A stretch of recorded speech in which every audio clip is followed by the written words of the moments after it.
There are always those foods that remind us of the holidays, and so one of those recipes for me is focaccia. Growing up in a very Italian influence and cultural family, we had focaccia for every holiday, and I learned how to make it when I was about 12 years old. So I've had my fair share of practice over the years, and I want to share my favorite recipe. I've used multiple different kinds of recipes. You can make focaccia with milk, you can make it where it rises overnight in the fridge. There are a few different variations, but today I want to bring you into my kitchen and show you my favorite way to do it. It's so easy. I've had a lot of requests for this recipe, and so I just want to go ahead and show you guys how simple and easy it is to make it. So let's get started and make some focaccia. First, you will need a large mixing bowl with 1.5 cups of hot water. You want to make sure that the water is between 110 and 115 degrees. If it helps, you can use a thermometer to make sure that your water is not too hot. If it is too hot, it will kill your yeast, and unfortunately the focaccia will not rise. We're going to add 2 teaspoons of yeast. This is my absolute favorite brand of yeast to use. It's the only one I use for focaccia. What I love about this yeast is that it works every single time. It's consistent and with really helping the dough rise. Then we're gonna add 1 tablespoon of sugar to help activate the yeast and lightly whisk together. I'm gonna set a timer for 10 minutes and let the yeast activate. Next, I'm going to take a pot of water and I'm going to boil it because I want to make sure that there's warm water underneath the bowl. After 10 minutes, you're just going to start to notice this beautiful velvet finish, and that's when you know that your yeast is activated. We're going to add 1 tablespoon of sea salt, and we're going to add extra virgin olive oil. You want to make sure that your extra virgin olive oil is fresh and that it's not rancid, and you want to make sure it's of good quality. Extra virgin olive oil contains so many healthy benefits, including those monosaturated fats, vitamin E, vitamin K, and antioxidants. We're going to add 3 tablespoons of extra virgin olive oil.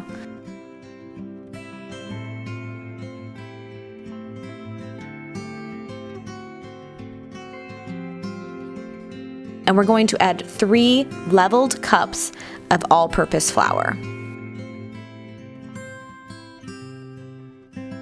I like to mix with a rubber spatula because it really makes sure that the dough is incorporated, and it helps me scrape all of the side bits on my bowl as well.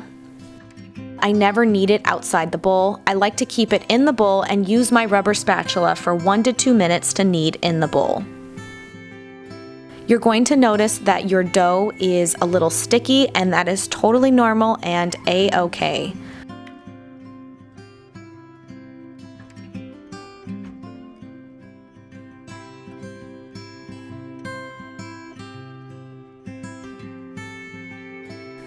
Next, we're going to take our olive oil and drizzle on the outer rim of our bowl. This is so when the dough rises, it doesn't stick to the side of the bowl. I'm going to cover with a cloth towel. Then I'm going to add our boiling water into a small, shallow bowl. This is where we're going to let our focaccia rise on top of this bowl. This trick really helps keep the bread warm and helps it give that little boost to rise.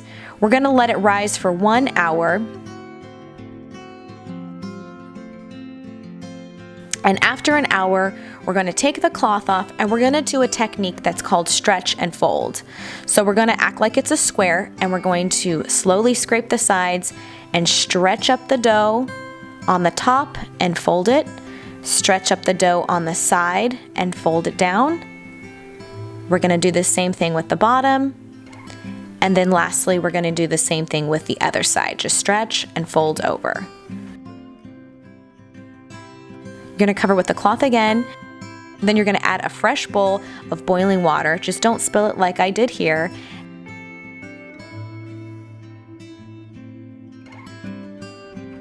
And then we're going to let it rise for another 30 minutes.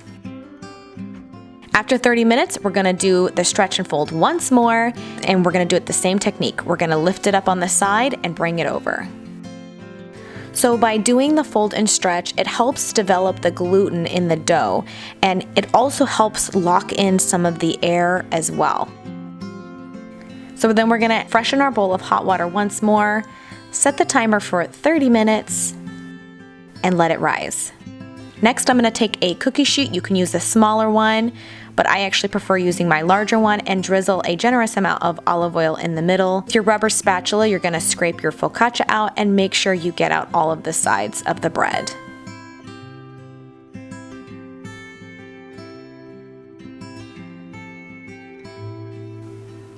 Then with the extra olive oil, I'm going to dip my fingers in it and just run it on the side and top of the bread. And you're slowly just going to stretch out the dough. Because I like my dough a little thicker, I'm not going to stretch it all the way to the edge. I'm going to take my cloth and cover it once more, and I'm going to let it rise for 45 minutes.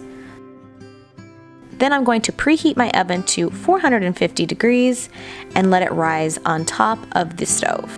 Next, I'm going to take a bowl of cold water and I'm going to dip my fingers in it. This will help prevent my fingers from sticking in the dough when I add these dimples. Focaccia is notorious for creating these dimples in the dough, and this helps lock in all of the flavor you're going to add on top with the olive oil and the sea salt. So you're going to generously drizzle the top with olive oil, and then we're going to sprinkle the top with sea salt. You can add any more herbs as you desire on top at this point as well. Into the oven it goes for 15 minutes until nice and golden brown. You're going to let it cool, and if you want to keep your focaccia extra crispy, you can let it cool on a wire baking rack. But because this is going to be eaten way too fast, I'm just going to let it cool on my cutting board. The texture and the color and the smell is just incredible. So how I like to cut focaccia is I usually start down the middle, and you can make squares out of it. This is perfect to enjoy like you see here. But there's another way to enjoy it, and this is how I grew up eating it. You cut the focaccia into about 2-inch wide strips, and then you cut it all at an angle. This creates these diamond pillow focaccias that are so incredibly amazing, and they just melt in your mouth.